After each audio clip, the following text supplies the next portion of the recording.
ये व्यर्थ के बकवाद करने वाले लोगों से मत मिलो, व्यर्थ के बकवाद करने वाले लोगों की तरफ मत देखो, ये क्या कह रहे हैं, क्या बोल रहे हैं। और तुम भी व्यर्थ का बकवाद मत करो।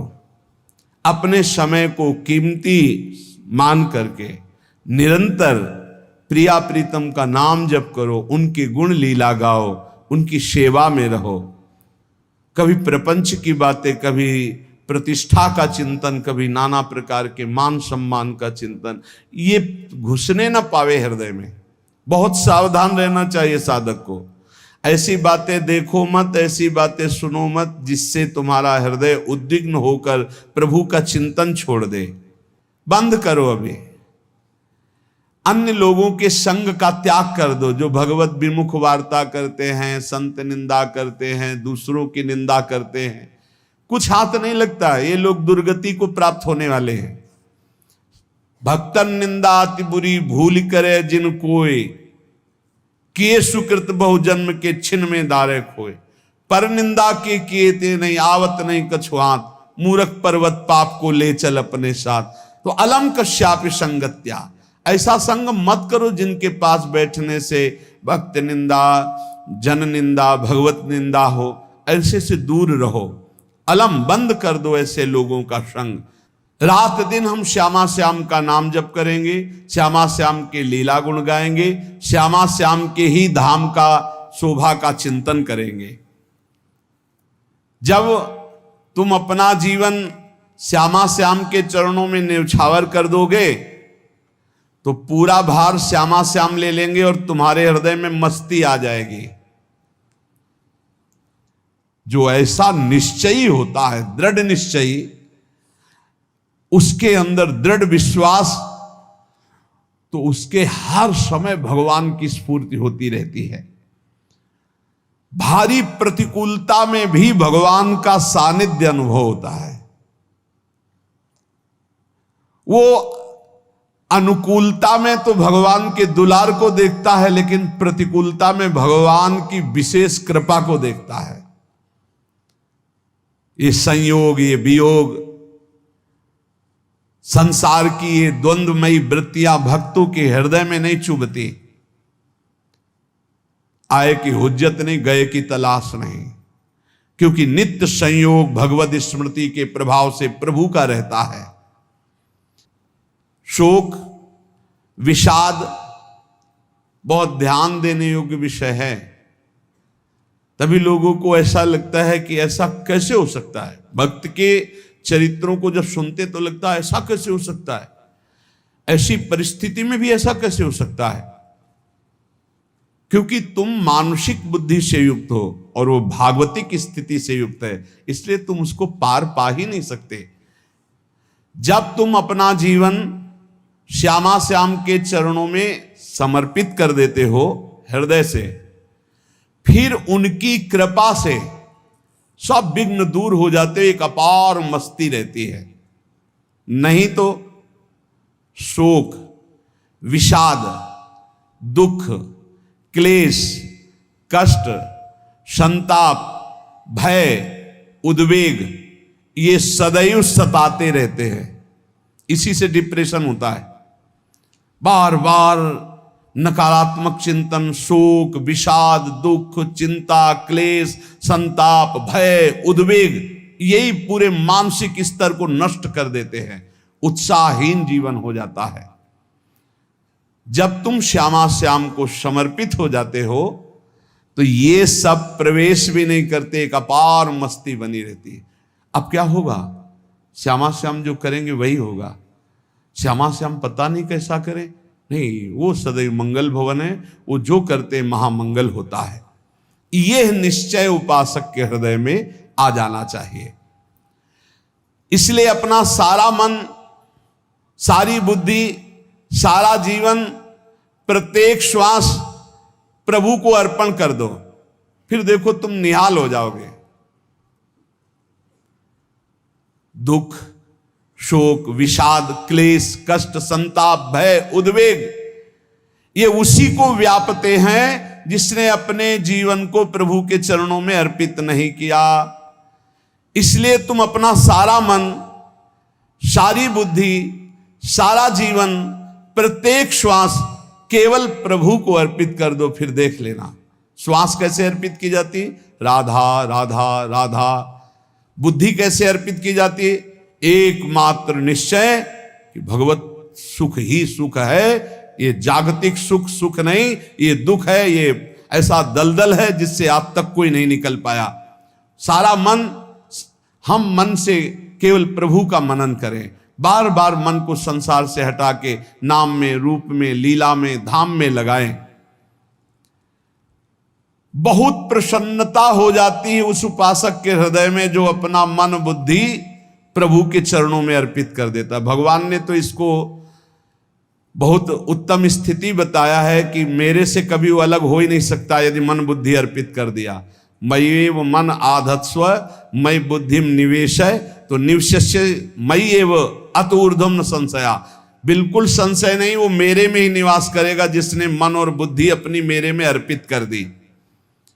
बहुत प्रसन्नता रहेगी उस उपासक के जीवन में जो अपने आप को मन बुद्धि सहित प्रभु के चरणों में समर्पित कर दिया है। भगवान का आश्रय लेने वाले की पहचान है हर परिस्थिति में प्रसन्न रहना। देखो आप भगवद आश्रित हो कि नहीं, देखो अनुकूल परिस्थिति में तो सब प्रसन्न रहना, लेकिन प्रतिकूल परिस्थिति में प्रसन्न रहना ये भगवान के भक्तों का लक्षण है। हर परिस्थिति में प्रसन्न रहना ये भगवान के भक्तों का लक्षण है। आनंदगन भगवान का आश्रय मिलते ही आनंद छा जाता है हृदय में। उनके पास आनंद का अभाव होता ही नहीं है। जैसे सूर्य का प्रकाश उदय होते ही सूर्य का प्रकाश संपूर्ण अंधकार को नष्ट कर देता है, ऐसे ही भगवान का संपूर्ण आश्रय लेते ही सब दुख चिंता शोक नष्ट हो जाते, आनंद ही आनंद। तुम भगवान के मंगलमय रूप को नहीं जानते हो, पर उनके मंगलमय भाव को, विधान को मानना शुरू कर दो। जो भी होता है मंगलमय होता है। हमने जीवन में देखा है,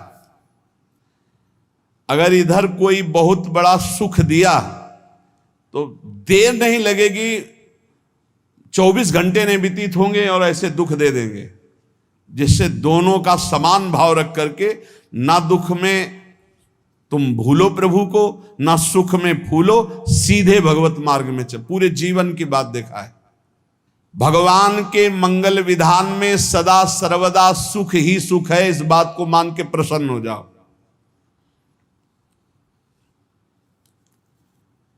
जब भगवान का भजन करने वाले की तन्मयता बढ़ती है भजन में, तो द्वेषी जन अपने आप तैयार हो जाते हैं। भक्त कभी किसी से द्वेष नहीं करता, अपने आप वो द्रोह करने लगते। तो नरसिंह मेहता जी से बहुत गांव के कई लोग थे जो जलते थे, ऐसे जलते थे कि अब क्या करें, कैसे मिटा दे नरसिंह मेहता जी को। अब उपाय तो मिल नहीं रहा था। तो एक दिन संतों की मंडली आई और उन्होंने कहा कि हम रास्ते में कोई चोर आदि धन ना ले ले, इसलिए यहां से किसी की हुंडी चलती है क्या द्वारिका में? पहले ऐसा था। बोले हाँ हमारे यहां बहुत बड़े सेठ हैं नरसिंह मेहता जी, पर आप कहोगे वो मना कर देंगे। कई बार कहोगे, अगर वो स्वीकार कर ले तो वहां। और उनका लक्ष्य था कि नरसिंह मेहता जी की तो खाने की भी सुविधा नहीं थी, हुंडी कहाँ की बात आई। उनका था कि जब वो ना कहेंगे तो संतजन नाराज हो जाएंगे, अगर हाँ कह दिया तो वहां हुंडी चुकेगी नहीं, तो संतजन अपने आप इनको शाप दे देंगे, अपराध बन जाएगा, ये नष्ट हो जाएंगे। संतों को भेजा नरसिंह मेहता जी ने, सबकी दंडवत की, चरण पखाड़े। तो उनका ये इतना रुपया है, द्वारिका में साधु सेवा हम करेंगे, वहां तुम्हारी हुंडी चलती है, तो आप अरे उनका आप कहाँ भूल रहे हो, यहाँ खाने की भी व्यवस्था। बोले हमें सब पहले से बता दिया गया कि आप मना करोगे, बार बार मना मत करो, हमें पता है। तो उन्होंने ठाकुर जी की तरफ देखा, बोले क्या लीला है प्रभु, संतों से हम क्या कहें, ये ले रुपए। उस समय स्वर्ण की मोहरें चलती थी, बेच के बाजार से खूब उन संतों को पवाया, उन्हीं संतों की सेवा की। और उनका अपने सेठ का नाम तो बताओ जहां हमें जाके हुंडी मिलेगी। सेठ, सावल सा सेठ। संत जन गए वहां, पूछा कि नरसिंह मेहता जी का जिन सेठ से परिचय, उनका नाम सावल सा सेठ, उनकी गद्दी कहाँ है? तो जो कुछ भक्त थे वो द्वारिकाधीश की तरफ संकेत करते कि वही हैं। बोले नहीं नहीं, वो सेठ है, उनकी गद्दी चलती थी। पूरी बाजार में कहीं कोई। अब संत जन एकांत में होकर के बहुत विचलित हुए, क्या हमारे साथ धोखा हुआ? नरसिंह मेहता जैसा संत क्या धोखेबाज हो सकता है? देखो, संशय तो बहुत विचित्र होता है। बड़े बड़ों को संशय हो जाता है। जब भगवती सती जी को संशय हो गया, राम जी को, हे खग हे मृग हे मधुकर श्रेणी, ऐसा पूछते हुए कि सच्चिदानंद कैसे हो सकते, तो किसी को हो सकता है, क्योंकि वो बुद्धि की अधिष्ठात्री देवी है। जो ही उनके मन में ऐसा आया कि क्या हमारे साथ धोखा हो रहा है, इतने में ही देखा, जय हो सावल सा सेठ की। होगा सावल सा सेठ, तो देखा बढ़िया मुनीम जी उनके साथ, और सेठ बस्ता लिए हुए मुनीम जी, सरकार इधर से चलो। तो उनका सावल सा सेठ आपका नाम है? संतों ने कहा। बोले हाँ। बोले नरसिंह जी? हाँ। बोले आपकी हुंडी आ गई है। हुंडी एक कागज में लिखा कि ये हमारे सेठ जी को दे देना। वैसे लोग मुझे माखन चोर कहते, कोई कुछ कहता, लेकिन आपने सेठ बना दिया। जब आपने सेठ बना ही दिया तो आप कभी परवाह मत करना तुम। और ये सेवक आपकी सेवा में सदैव तत्पर है। भगवान ने ऐसा लिखा।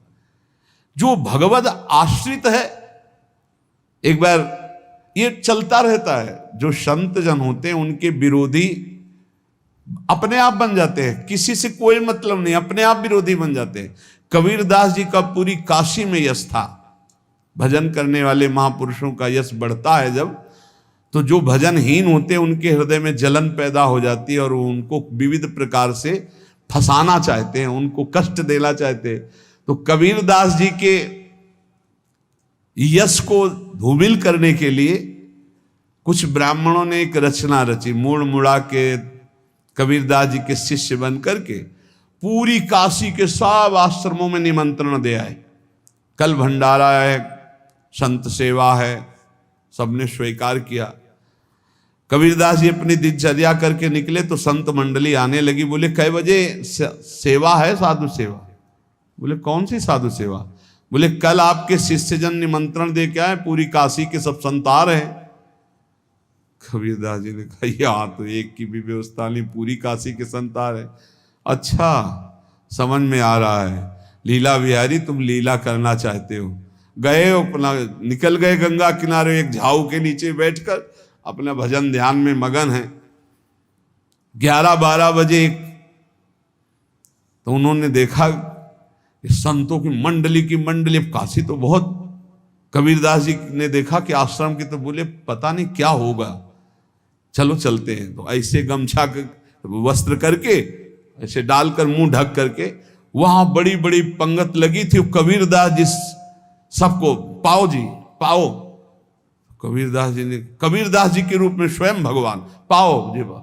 कबीरदास जी ने कहा अच्छा, जब स्वामी परस रहे तो हम भी बैठ के पा ले। तो जब उसी पंगत में बैठ गए अपना कपड़ा ढक करके, और जब मोहरे की दक्षिणा दे रहे थे सब लोग कि वाह कबीरदास जी ने आज तो साधु से। सबको जब कबीरदास जी के सामने आए तो ऐसे मुंह ढके, बोले देखो जो मेरा होता है उसे मुंह छुपाना नहीं पड़ता, मुंह ढकला नहीं पड़ता। लो दक्षिणा, तुम भी दक्षिणा लो। कबीरदास जी को कबीरदास जी दक्षिणा दे रहे, और वो कबीरदास जी है भगवान, और ये पाले वाले कबीरदास जी है भगवान के जन। कभी भगवान अपने, अरे जमाने जोर लगा ले, कितना जोर लगाएगा, भक्त और भगवान का झंडा कभी न झुकने पाएगा। बिल्कुल चिंता, शोक, भय, उद्वेग रहित जीवन भगवद आश्रित। तुम भगवान के मंगल विधान में सदा सर्वदा प्रसन्न रहो।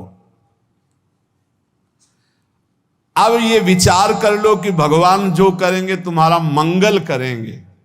अब थोड़ा ऐसा बीच में लगता है कि अमंगल हो रहा है क्या, लेकिन पक्का समझो बहुत बड़ा मंगल उनका विधान होता है। बहुत ही उत्तम मंगल होता है भगवान के शरणागत का। भगवान हमारे विचारों वाले नहीं हैं, हमारे विचार प्राकृतिक है, भगवान के विचार चिदानंदमय हैं। वो अपने विचार से हमारा मंगल करते हो, हम अपने विचार से मंगल चाहते हैं। भगवान के विचार से मंगल ही हमारा होगा, इसलिए कभी हमको चिंता शोक भय नहीं करना चाहिए। भगवान की ओर से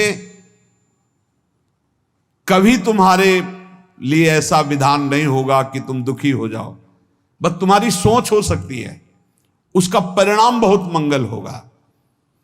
जगत की ओर से निराश हो जाओ, किसी से आशा मत रखो, फिर आप देखो आपका जीवन कैसा आनंदमय व्यतीत होता है। ये जो जगत की आशा है यही दुख प्रदान करती, सच्ची जगत की आशा ही दुख प्रदान करती है। अगर जगत से कोई संबंध न रखा जाए और भगवत भाव में रहकर तो बहुत अच्छा जीवन चलेगा। अपने कर्तव्य का पालन करो, परिवार को भगवत स्वरूप मानकर पोषण करो, किसी से कोई संबंध मत रखो, कोई आशा मत रखो, यही अध्यात्म सिखाता है। अपने आप भगवत स्वरूप, सबका व्यवहार मंगलमय और आपका जीवन मंगलमय। अपने घर में ऐसे रहो जैसे किसी अतिथि के घर में रह जाता है, चलना है, यहां से जाना है। कौन रहता है अपने घर में अतिथि की भांति? भगवान का भक्त। जाना है यहां से, अपनी प्रिया प्रीतम के पास जाना। ये हमारा घर नहीं है, यहां तो हम समय व्यतीत कर रहे हैं, अपनी आयु व्यतीत कर रहे हैं भगवत आराधना करते हुए। हमें जाना है प्रिया प्रीतम के पास। वास्तविक घर भगवान का धाम है हमारा, वास्तविक घर वाले प्रभु हैं हमारे, जो नित्य सच्चिदानंद भगवान के चरणों में अपने चित्त को समर्पित करता रहता है। उसको यह अनुभव होने लगता है कि बड़ी कृपा है हमारे ऊपर, भगवान की बड़ी कृपा है हमारे ऊपर। सर्वसमर्थ परम सुहृद भगवान ऐसे भक्त के ऊपर हर समय वरद हस्त रखे रहते हैं। ये केवल प्रवचन नहीं, सच्ची बात मानिए। ऐसे भगवान का वरद हस्त हर समय रहता है। जब भगवान की छत्र छाया में भक्त अपने को देखता है तो आसपास घोर विपत्तियों का भी समुदाय हो तो भी वो आनंद में मगन रहता है। हर हालत में आनंदित रहना ये भक्त का स्वभाव है। भगवान ऐसे भक्तों को प्यार करते हैं जैसे कछुआ अपने अंडे को बाहर रख आवे और रात दिन उसका चिंतन करे। जब भक्त भगवान को समर्पित होता है तो भगवान रात दिन उसकी ऐसे चिंतन सुरक्षा करते हैं। अभय, ये दैवी संपदा का पहला गुण है। ये भगवान के शरणागत पर जागृत हो जाता है, वो भयभीत नहीं होता, किसी भी उससे भयभीत नहीं होता। यही डर ही डरपि हरिवंश हित, जिनो भ्रमय गुण सलिल पर। इस डर से डरते रहना चाहिए कहीं गुण रूपी पानी में फिसल न जाए, नहीं तो गलती हो सकती है। साधक सावधान रहे। ये अभय दैवी संपदा का सबसे बड़ा गुण है। जो भयहारी भगवान की शरण में आ जाता है तो उसके अंदर ये अभय प्रकट हो जाता है। अगर कहीं तुम्हें एकांत में भय लग रहा है, एक आदमी तो एकांतिक में आए थे, वो कह रहे थे कि हमें हर समय भय लगा रहता कि कोई हमारे पीछे है, अंधेरा तो लगता कोई खड़ा है, मैं जीना मुश्किल हो गया, ऐसा भय। देखो ये मन कैसा है, भगवान से विमुख होने पर कैसे डरवाता है। वो कह रहे हैं हर समय मुझे डर लगा रहता है, कोई सामने खड़ा है, कोई पीछे खड़ा है, ऐसा भय लगने लगता है। और जब भगवान की शरण में आ जाते हैं तो ये अभय स्थिति हृदय में जागृत हो जाती है। कोई भी भय आसपास आ ही नहीं सकता, यहां तक कि नरक का भी भय खत्म हो जाता है जो भगवान की शरण में है। महापापी भी पुण्यात्मा महान भक्तों के समान वो उत्तम गति को प्राप्त हो जाता है जो भगवान की शरण में हो जाता है। पर ये जो भोगों का आश्रय लिए हुए हैं, मनमानी आचरण कर रहे हैं, ये कभी उस अभय को जान ही नहीं सकते कोई अभय पद है क्या। इनको तो कदम कदम पर शोक भय और दुख की प्राप्ति होगी। कोई बचा नहीं सकता जो भोगों में लगे हैं, मनमानी आचरण कर रहे हैं। अगर निर्भय होना चाहते हो, परम सुखी होना चाहते हो, तो भगवान के शरणागत हो जाओ। सारे जगत को अभय दान देने वाले भगवान हैं। भगवान का एक प्रण है, ममपन शरणागत भयहारी। जो मेरी शरण में आ गया उसके भय का मैं नाश कर देता हूं। साधना में अवस्था मन की मानी जाती है कि आप कितने अच्छे साधक हैं। यदि आपका मन भगवदाकार है, हर समय भगवत चिंतन चल रहा है, आपके स्वप्न भागवतिक आ रहे हैं, आपके विचार भागवतिक हैं, तो आपकी अच्छी साधना हो रही है। और यदि आपके स्वप्न गंदे आ रहे हैं, क्योंकि स्वप्न में मन का ही सारा खेल होता है, और आपकी चिंतन वृत्ति वासनात्मक चल रही, तो अभी साधना का प्रभाव मन पे नहीं पड़ा है। जिसका मन हर समय भगवत चिंतन करता रहता है, वो जीते जी जीवन मुक्त हो जाता, अनुभव होता है। जैसे किसी ने कहा कि हमें कैसे पता चलेगा कि हमारा काम हो गया है, तो जैसे आप भोजन पा लेते हैं तो किसी दूसरे से गारंटी थोड़ी लेनी होती कि हम छक गए हैं क्या, आप जरा बताना हम छक गए हैं क्या। नहीं, अपने हृदय में आ जाता है कि अब मैं तृप्त हो गया। ऐसे ही अपने हृदय में आ जाता है कि मेरा काम हो गया, अब मेरा जन्म नहीं होगा। ये हृदय में आ जाता है, अपने आप अनुभव में आ जाता है। जब स्वरूप बोध होता है तो किसी और से सलाह थोड़ी लेनी होती है, वो अपने आप अनुभव में आ जाता है। हाँ, यदि गुरुदेव का वर्ण नहीं किया है तो फिर आपको किसी न किसी गुरु से प्रमाणित करवाना पड़ेगा। और अगर गुरुदेव का वर्ण किया है तो वही मंत्र, वही नाम, वही गुरु शरणागति आपको अंदर से पुष्ट कर देगी कि आपका काम हो गया है। विषय चिंतन करता हुआ मन विषय आसक्ति को प्राप्त होता है। विषय आसक्ति को प्राप्त हुआ मन बार बार जन्म, मरण और नरक को प्राप्त होता है। बस ये विषय चिंतन हटाना ही प्रमुख कर्तव्य साधना का है। बार बार मन को विषयों से हटा करके प्रभु के नाम में लगाओ, प्रभु के रूप में लगाओ, प्रभु की लीला में लगाओ। जहां भगवान प्रकट होते हैं वहां परमानंद की बाढ़ आती है। पर ये ध्यान रखें, गुलाब का फूल कांटों में खिलता है, उसकी सुगंध लेनी, फूल लेना है तो कांटों से बचाकर। ऐसे ही जब आप भगवत चिंतन के लिए चलेंगे तो आपका चिंतन चुराने के लिए माया विविध नाटक करेगी, कांटे फैलाएगी।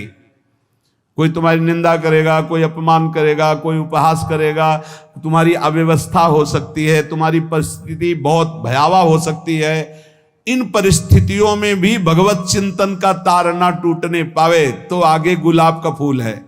जैसे कांटे से बचाकर गुलाब का फूल लेते हैं और भगवद अर्पित करके सौरभ का सुख लेते हैं, ऐसे ही भगवान के प्रेमानंद का अनुभव करने के लिए संसार के कांटों से बचना होगा। और खिलेगा यही फूल संसार में ही, मनुष्य देह में, और योनियों में नहीं। भगवत प्राप्ति स्वर्ग में नहीं होगी, इसी मृत्यु लोक में होगी। पहले मन नहीं लगता भगवत चिंतन में, भगवत चिंतन जबरदस्ती करना पड़ता है। भगवत चिंतन जे ही प्रारंभ करोगे ते ही बहुत बाढ़ आ जाएगी पाप चिंतन की। ध्यान दीजिए, बहुत लोग प्रश्न करते रहते हैं कि हम जब भजन में बैठते हैं तो बहुत गंदी बातें आती, मन बड़ा चंचल होता है, भाग जाता है। ऐसा प्रारंभ में जब कोई भगवत चिंतन प्रारंभ करता है तो उसका मन विषयों में भागता है, गंदी बातों में भागता है। अब लोग कहते पहले तो हमारा चिंतन बढ़िया होता था, अब चिंतन नहीं होता। तो कोई सिद्ध पुरुष थोड़ी हो गए, तुम्हें जबरदस्ती चिंतन करना होगा। जगत के प्राणी में जहां मन जाए तो इसमें भी भगवान, पदार्थ में मन जाए तो उसमें भी भगवान, जहां जहां मन जाए वहां वहां भगवान देखो, या मन को हटाकर नाम मंत्र में लगाओ। ऐसे भगवत स्मृति जागृत की जाती है, बार बार प्रयास करना होता है। कई लोग ये प्रश्न करते हैं कि हमसे बड़े पाप हो गए तो क्या हमें भगवान की प्राप्ति हो जाएगी? तो यहां कह रहे हैं भगवान किसी के पूर्व जीवन को नहीं देखते हैं, वर्तमान के भजन को देखते हैं। पकड़ो इस बात को। अगर वर्तमान में आज आप सुधर गए हो, नाम जप कर रहे हो, तो आप भक्त हो। ये गीता जी में भगवान ने कहा, अपिचेत सुदुराचारो भजते माम अनन्य भाग साधुरेव समन्तव्या सम्यक व्यवसिता। ऐसा बहुत दुराचारी पहले रहा है, बाद में उसके मन में आ गया कि भगवान के सिवा हमारा कोई कल्याण करने वाला नहीं, हमारा कोई नहीं, तो भगवान कहते हैं मैं उसे साधु ही मानता हूं, उसे साधु बना देता हूं। भगवान किसी के पूर्व जीवन को नहीं देखते। बहुत बढ़िया बात है। कल तक हम क्या करते रहे भगवान नहीं देखते, आज क्या कर रहे हो ये देखते हैं। यदि आज आप भजन में लग गए हो, अच्छे आचरण कर रहे हो, तो आपको भगवत प्राप्ति हो जाएगी। भगवान ये नहीं देखते कि पूर्व में पुण्यात्मा रहा है कि पापात्मा रहा है। भगवान वर्तमान में देखते कि मेरा भजन कर रहा है, बस इसी से कल्याण कर देते हैं। पकड़ो इस बात को, तो कभी प्रश्न नहीं उठेगा कि क्या हमको भी भगवत प्राप्ति हो सकती है क्या। हमारा मन यदि श्री भगवान को चाहने लगे